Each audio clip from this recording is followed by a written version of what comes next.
Hello friends, today I am reading Class 7, Chapter 2, Bringing Up Kari. Kari, a 5-month-old baby elephant, lives and grows up with his 9-year-old friend and keeper. Kari doesn't eat much, just about 16 kilograms of delicious twigs a day. Playful and sensitive, Kari saves a boy from drowning. Kari, the elephant, was 5 months old when he was given to me to take care of. I was 9 years old, and I could reach his back if I stood on tiptoe. He seemed to remain that high for nearly 2 years. We grew together. That is probably why I never found out just how tall he was. He lived in a pavilion under a thatched roof, which rested on thick tree stumps so that it could not fall in when Kari bumped against the poles as he moved about. One of the first things Kari did was to save the life of a boy. Kari did not eat much, but he nevertheless needed 40 pounds of twigs a day to chew and play with. Every day, I used to take him to the river in the morning for his bath. He would lie down on the sand bank while I rubbed him with the clean sand of the river for an hour. After that, he would lie in the water for a long time. On coming out, his skin would be shining like ebony, and he would squeal with pleasure as I rubbed water down his back. Then I would take him by the ear, because that is the easiest way to lead an elephant, and leave him on the edge of the jungle while I went into the forest to get some luscious twigs for his dinner. One has to have a very sharp hatchet to cut down these twigs. It takes half an hour to sharpen the hatchet because if a twig is mutilated, an elephant will not touch it. It was not an easy job to get twigs and saplings for Kari. I had to climb all kinds of trees to get the most delicate and tender twigs.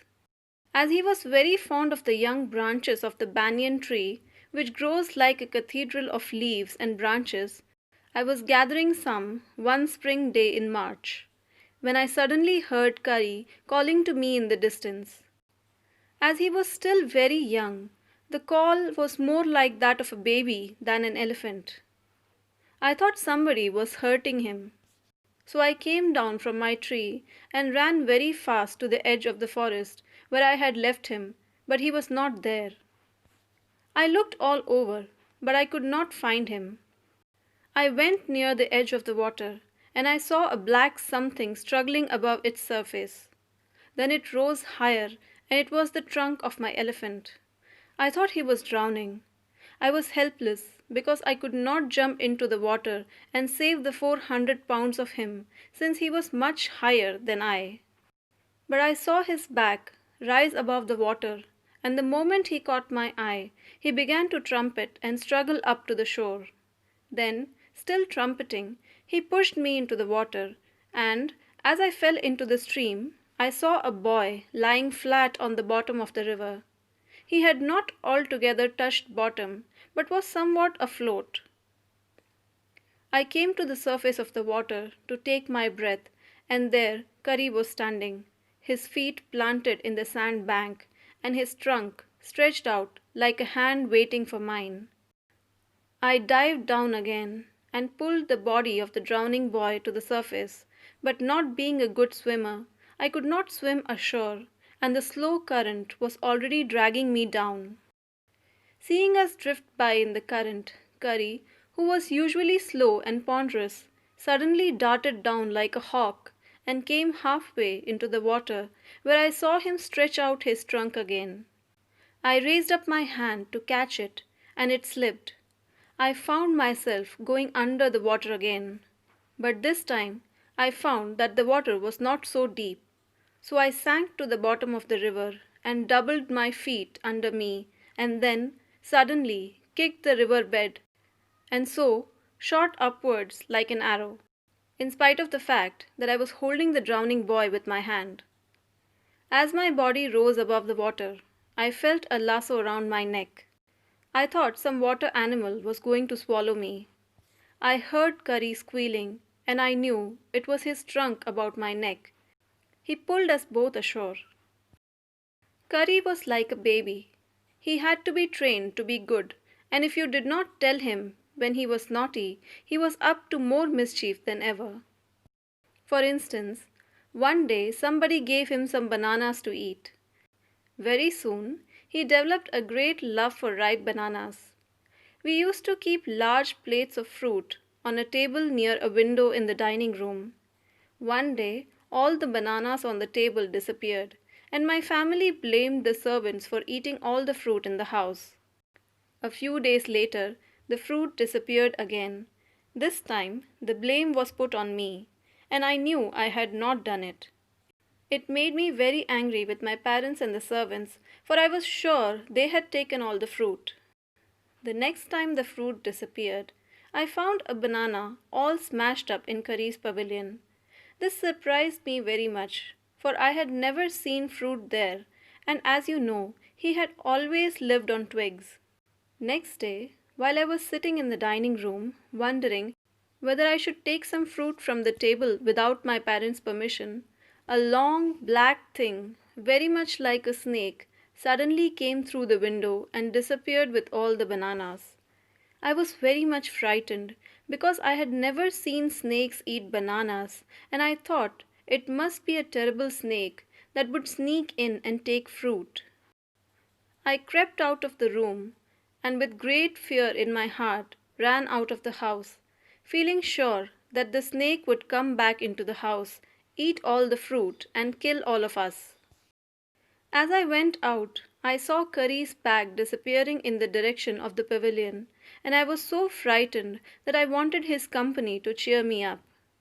I ran after him into the pavilion, and I found him there eating bananas. I stood still in astonishment. The bananas were lying strewn all around him. He stretched out his trunk and reached for one far away from where he was standing.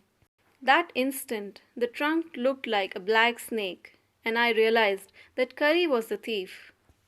I went to him, pulled him out by the ear, and joyously showed my parents that it was Kari and not I that had eaten all the fruit these many weeks.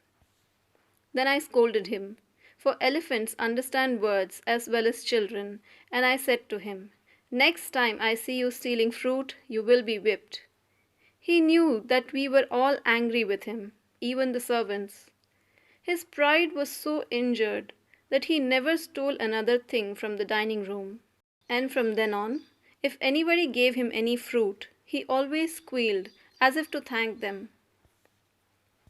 An elephant is willing to be punished for having done wrong, but if you punish him without any reason, he will remember it and pay you back in your own coin. An elephant must be taught when to sit down, when to walk, when to go fast, and when to go slow. You teach him these things as you teach a child. If you say "dhat" and pull him by the ear, he will gradually learn to sit down.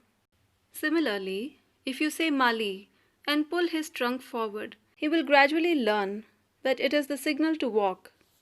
Kari learned Mali after 3 lessons, but it took him 3 weeks to learn "dhat." He was no good at sitting down.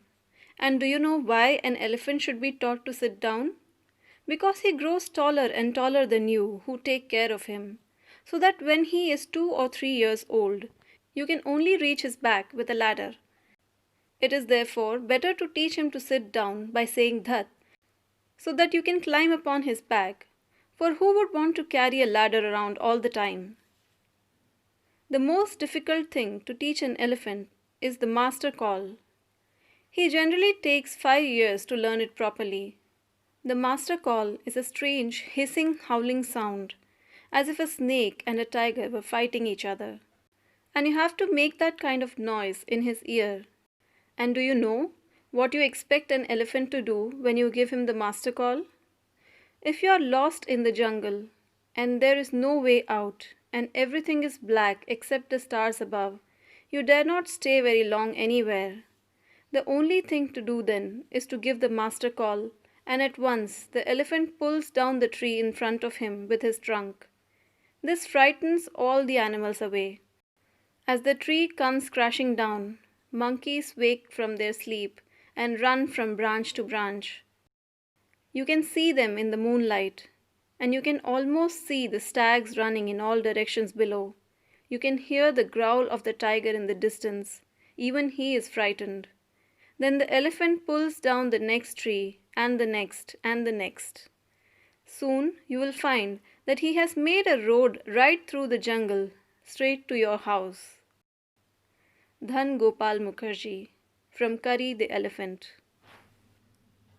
दोस्तों, अब इस channel पर आपको मिलेंगे 100 से भी ज़्यादा videos जो खासकर आप ही के लिए बनाए गए हैं, जिनकी मदद से आप अपनी इंग्लिश रीडिंग और स्पोकन इंग्लिश दोनों को इम्प्रूव कर सकते हैं।